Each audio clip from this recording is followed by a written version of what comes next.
বাড়ির সবাইকে একটু নতুনত্ব কিছু করে খাওয়ালে বাড়ির সবাই কিন্তু ভীষণ খুশি হবে। আজ আমি তাই দুটো রেসিপি বানিয়েছি। ক্রিস্পি কলিফ্লাওয়ার ফ্রাইড রাইস, যেটা বানিয়েছি লাল বাবার বাঁশকাঠি চাল দিয়ে, সাথে লাল বাবার গোবিন্দভোগ চাল দিয়ে বানিয়েছি গুড়ের ফিরনি। চাল তো আমি সবসময় বেস্ট কোয়ালিটিটাই ইউজ করি, তাই তো একমাত্র চয়েস লাল বাবা রাইস। লাল বাবা এনেছে আনন্দবাজার.com এর সাথে মিলে একটা দারুণ ইনিশিয়েটিভ, পার্বণে আহারে। যাদের রান্নাঘরে লুকিয়ে আছে তাদের পরিবারের বা নিজস্ব কোনো স্পেশাল রেসিপি, এই কন্টেস্টটা সেই সমস্ত নারীদের জন্য। এই কন্টেস্টটা তোমাদের সকলের জন্য যারা পশ্চিম আর পূর্ব মেদিনীপুর, হাওড়া, হুগলি, পুরুলিয়া, বাঁকুড়া এবং পশ্চিম ও পূর্ব বর্ধমান জেলায় থাকো।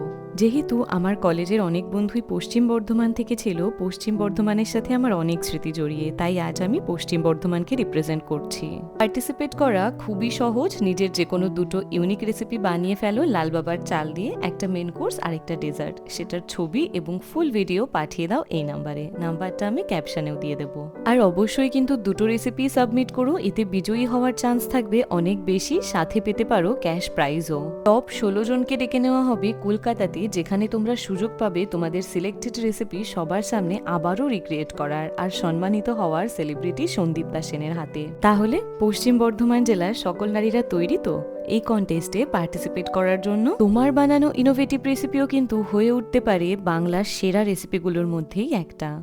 তোমার জেলায় স্বাদ এবার পৌঁছে যাবে ঘরে ঘরে উইথ লাল বাবা রাইস, পার্বণে আহারে।